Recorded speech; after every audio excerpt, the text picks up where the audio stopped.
meet the Dynamic Realtor, and we're here now in one of the fastest selling condominium projects here in Santa Rosa, Laguna. So as you can see, we are here in Zadea. This is located in Greenfield City, Santa Rosa.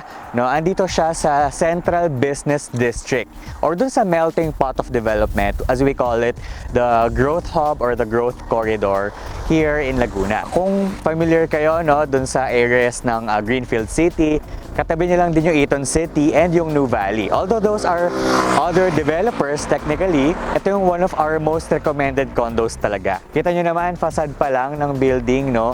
Talagang hindi tayo mapapahiya.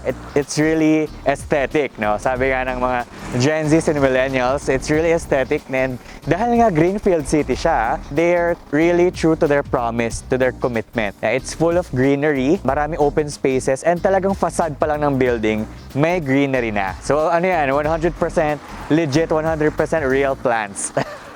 So tara, pasok tayo para ma-explore natin what it's like to live here in Zadea. We're here now in Zadea Tower 2 para makita natin yung isang sample turnover unit natin. So this will be a 31 square meter unit.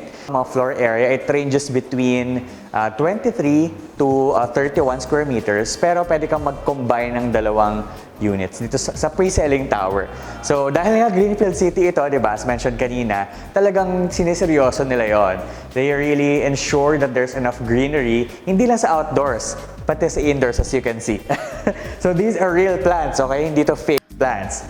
So talagang they really value green spaces, nature. Yun talaga yung wala kasi sa ibang condos, right? Especially in some areas in Metro Manila. Puro concrete jungle na lang, alam mo, puro building, structure. Kaya yung iba nararamdaman nila na kulong sila, quote-unquote, sa four corners of the room. Dito, you wouldn't feel the same because here, meron talaga breathable area. Yung space talaga is really airy, malamig sa mata, maaliwala. So tara, akyat tayo dito sa gorgeous elevator nila to see one sample unit na turnover, walang gamit. Para ma-imagine nyo, makita nyo ano itsura niya and how you can maximize your space. Alright, so kita nyo naman, elevator pa lang, it's really aesthetic, it's premium. Posh talaga yung vibe nitong Zadea, and the materials used, the equipment, are really state-of-the-art. And kita nyo naman, brand pa lang na elevator, it's a renowned brand, so hindi basta-basta. So, akyat tayo.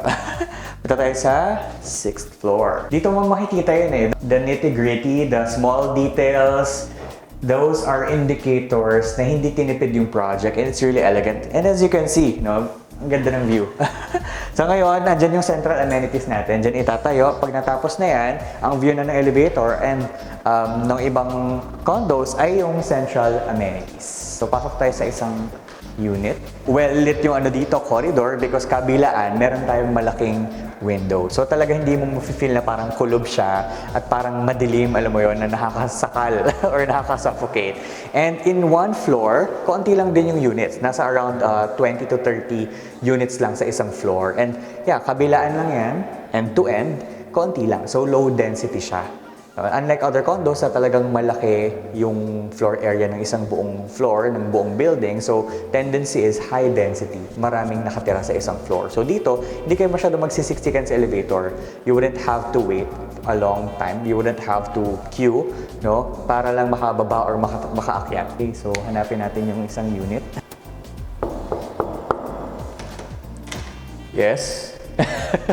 Ayan guys, so pasukin natin tong isang sample turnover unit. So this is a studio unit na 31 square meters. So again, ang range ng floor area dito nasa around 23 to 31 square meters kung individual unit. Then kung gusto mo naman mag-combine, pwede naman. So yung unit mo pwedeng maging as big as 50 plus square meters. So ang common size talaga dito, mga nasa 24 or 23, ganyan. Yun yung common size ng floor area. 24.9 to be specific. Yun yung units na marami talaga. So ngayon, imagine niyo na lang kung 31 ito, medyo i-compress lang natin ng konti, mag-a-adjust lang ng konti yung turnover unit para maging 24.9. Don't worry, yung papasokin natin mamaya na dressed up, mga nasa around almost 24 square meters yun para mas ma-visualize nyo. Ang maganda sa kanya talaga, no, hindi mo na kailangang baguhin yung tiles. Maganda na yung finish niya talaga upon turnover. Gamit mo na lang talaga yung kulang. Tsaka ikaw, or yung tenant mo. So, pagpasok mo dito, yan. So, andito yung ano natin, countertop. So, dun sa 24.9 square meters, guys, nakadikit lang to dun sa wall. So, bali wala ito. So, ito, ididikit mo lang siya dun sa wall. Tapos, ito, medyo ilapit mo lang siya na konti. Banda rito, andito yung CR. Maluwag pa rin yung space kahit 24.9 square meters. Ayan. So, and what I like about their countertop, no, it's hindi mo na siya kailangang i-renovate eh. In other condos kasi, sobrang basic, sobrang hindi masyado elegant tignan yung countertop. Pero dito, it's pure white. So, kung alam mo yun, kung gagawin mo tong team puti, team kahoy yung theme, hindi mo na kailangang gumastos. So, ito na talaga siya upon turnover. And yeah, you already have a grease trap here, dito sa loob. Tapos you have ample storage space naman for your plates, for your utensils, for your supplies. And of course, provided na rin ng sink. No? And maganda rin yung sink that provide. So in other condos, by the way, walang countertop, no? In other developers. Dito, kasama na nga siya and hindi cheap yung material. Maganda rin, premium din yung material na ginamit. Tapos dahil studio to, ang maganda sa studio guys, you really have the freedom on how you want it to look like. So you have the freedom, the liberty, or the flexibility on on what color palette, kung anong interior design. I'm sorry guys kung medyo nag-echo ha, kaya binuksan ko na to para kahit paano ma-lessen natin yung echo. Ayan, so ito again ay 31 square meters. So sige, visualize nyo guys kung ano yung pwede nyo gawin dito. So of course, you can have your bed. Pwedeng yung bed ay facing dito. Pwedeng yung bed ay papaganito. No? Pwedeng gawin mo rin dyan. Kung depende sa intention eh. Kung halimbawa for personal use ito, syempre, you want it to look like a hotel room. Nasa sa'yo. Kung gusto mo talagang pag-arbohin or to really make the interior design according to your preferences. No? Imagine kung ano maging transformation ito kapag kumuha ka ng interior designer. So, pwedeng dyan yung bed, tapos pwedeng andito yung dining mo. Tapos you can have a couch banda rito, no? Or pwedeng office table. And itong space na to guys, no? Ang laki pa ng dan ko pang na-imagine dito. Kasi kahit buksan mo tong pinto, you still have enough space here. And I don't know, pwedeng storage, pwedeng cabinet, no? Pwedeng couch. Nasa iyo talaga kung paano mo siya bibihisa.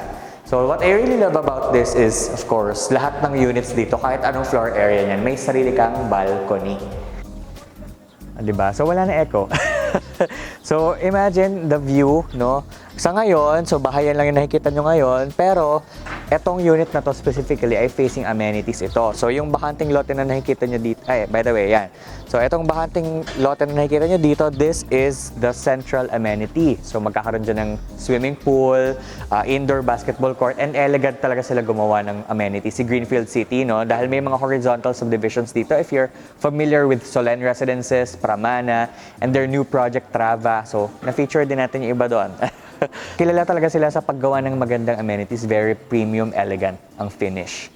So, dito itatayo yon. Then, on our left, dito, on your left, ito yung ongoing construction na guys, yung Tower 3. Grabe, di ba?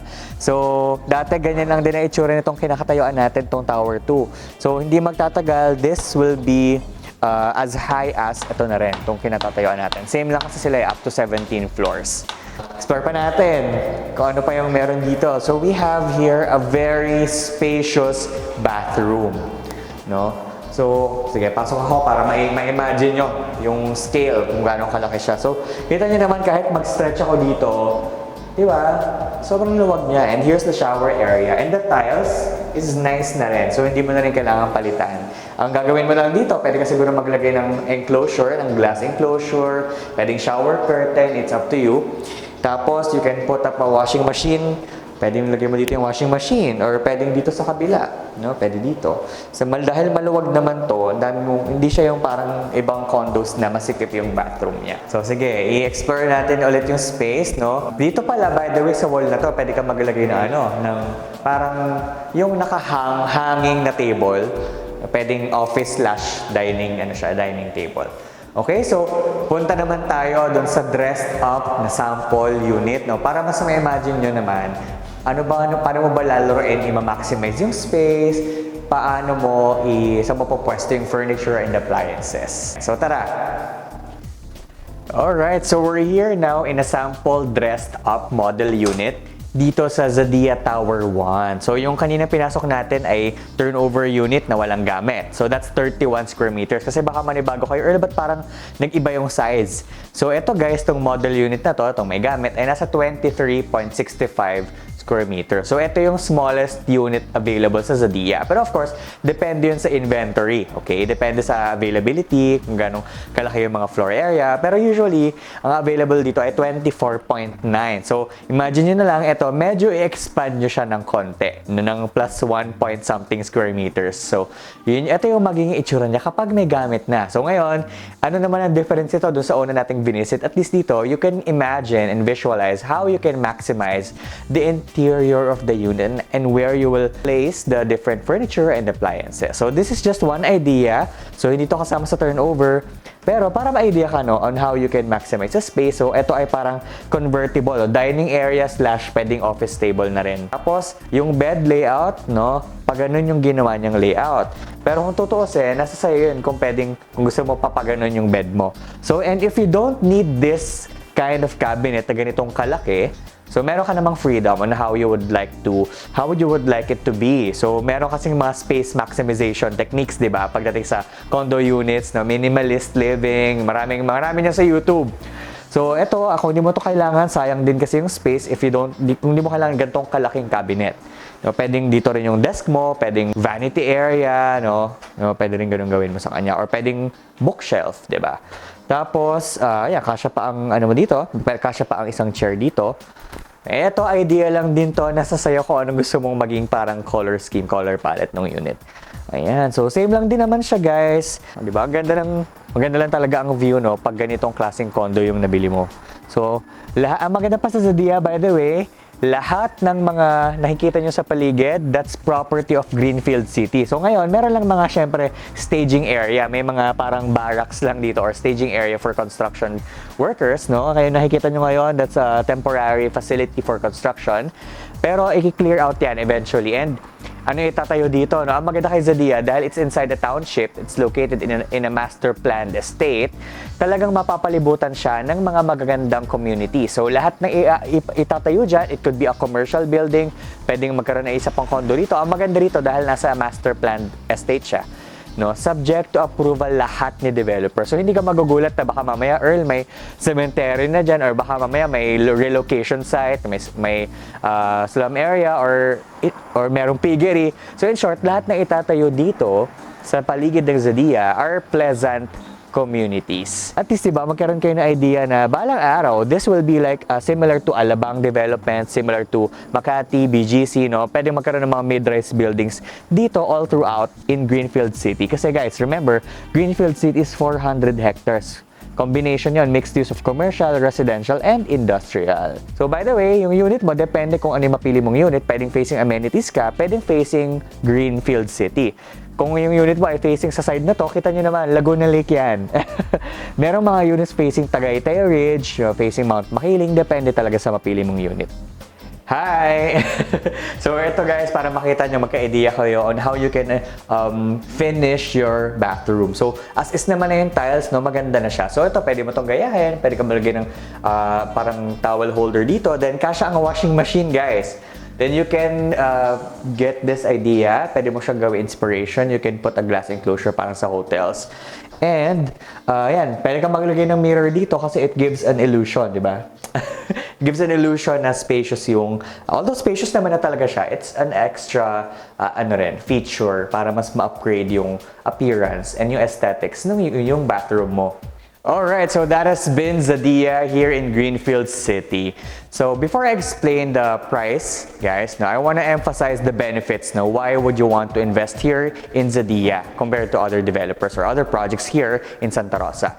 So as I mentioned with you, this is inside the Central Business District of Santa Rosa, Laguna, and talagang it's really strategically located. You're only around 600 meters to 700 meters away from the nearest malls: Arcadia, Paseo de Santa Rosa, Vista Mall, Ayala Mall Soledad, and walking distance ka lang din going to the Santa Rosa Tagaytay Road. Kung investor ka or landlord ka naman, so syempre, it will really interest you kapag nalaman mo sino ba yung pwedeng maging potential tenants mo dito. So this is really perfect for long-term rentals. Maraming foreigners na nag-rent dito, mga expats. Why? Kasi ang lapit lang nito, guys. So it's only around 5-minute drive going to Laguna Technopark. And as you know, sa Laguna Technopark, maraming mga factory doon. Maraming mga plants, mga Japanese firms, American, Korean firms. And dahil nga may mga kilalang brands, manufacturing firms, merong mga expats talaga na naka-duty dito. And normally, nagre-rent pa sila sa somewhere in Alabang, in Makati. Pero dahil meron namang condo na malapit, pwede mong makapture yung expat market. And aside from expats, you can also tap the university segment. So, ang daming schools nearby. So, ito lang naman ang nearest condo, guys, sa UST Santa Rosa. And bukod doon, we have De La Salle University, Laguna Campus, merong University of the East, magkakaroon na rin nun. Merong St. Scholastica's College, Don Bosco. Ayan. So by the way, para lang makita nyo, meron talagang bellboy dito. So, hello, hi ka naman, kuya. So para makita nyo, if ever you have cargo, meron kang kailangang luggage, hindi ka rin mahihirapan. So because there would be someone to assist you. Yeah, so aside from the students, also professionals who are also working in Laguna Technopark, pwede mo rin yung matap. So again, expats, professional students, hindi ka mauubusan ng tenants. And to think that this is the most accessible and most strategically located condo here. Yung iba kasing condos dito sa area na to, loloob ka pa. So kailangan pa ng car talaga. Papasok ka pa sa isang road. And syempre, kilala ang Greenfield sa magandang amenities. So aside from the central amenity that I mentioned, they also have a convertible football/tennis court. Then they also have gazebos where you can chill, spend time with nature, and also an outdoor basketball court. And yeah, talagang Greenfield really is serious when it comes to providing ample open spaces for their tenants and for their unit owners. So talagang hindi siya concrete jungle lang. And yun nga, dahil nga imagine Tower 3 pa lang to, guys, hanggang Tower 3 pa lang yung available, sold out na sa 1 and 2 bago pa man ma-turn over yon. Then imagine what would the price be kapag nag-open na ang Tower 4 and Tower 5. So by the way, let's talk about the price. So ngayon, ang isang studio unit dito na around 24.9, nasa around 3.9 million to 4 million. And good news, as of today, meron pa tayong available na corner units. You heard that right, meron pang corner. So alam niyo naman, yun yung unang nauubos. Dito, technically, reopen na lang talaga sila. So alam mo naman, pag corner, you get to enjoy 2 sources of natural light and ventilation. So, alam mo yun, you will take advantage of fresh air and the view. Hindi mo kailangang mag-aircon lagi, and you can open the curtain and the windows and the sliding door para, alam mo yun, mas maaliwalas, mas maliwanag, and mas mataas din ang resale value kapag corner. So, habang may corner pa, I don't know kung hanggang kailan magkakaroon na available, pero if ever man na inner na yung mapunta sa'yo, no worries dahil hindi siya basta window lang. Sliding door yung meron dito dahil nga meron siyang balcony. Kaya mas maliwanag, mas malaki yung parang source mo ng fresh air at ng natural light. In terms of other establishments naman, may malapit na hospital. The Medical City is located lang dito sa Greenfield City mismo. And sa malls and groceries, hindi ka na mahihirapan. Ikaw na lang mamimili kung saan ka mag-shopping. We have Ayala Mall Soledad, we have Paseo de Santa Rosa, Arcadia, we have other establishments. Andiyan na yung SNR and yung Landers nakabubukas lang. Kung hindi mo pa napanood yun, watch that video. So maraming mga businesses dito, talagang commercialized na siya. Kaya imagine, dahil nga ito yung pinoposition to be like the BGC or Alabang of Laguna, imagine what are the possibilities, diba? And in terms of price, sa may corner unit ka na dito sa Zadia at around 4.2 million, 21,000 per month, 33 months to pay kapag pre-selling. Almost 3 years din. Tapos, pwede mo siyang i-loan sa bank. Imagine yung 4.2 million in corner na siya. No, sa ibang developers na hawak din namin, no, mga nasa around 6 to 7 or 8 million na yung almost the same floor area. Not to mention, Zadia lang naman yung most accessible at pinakabungad. I hope you enjoyed our very first condo tour. So if you want to learn more about Zadia, so don't hesitate to contact me on the following platforms. I'm also on TikTok, The Dynamic Realtor, Facebook page, The Dynamic Realtor, and you can also call me, my mobile, Viber, and WhatsApp, same number again, 0956-356-2753. Once again, this is Earl, The Dynamic Realtor, showing you the premium properties you deserve.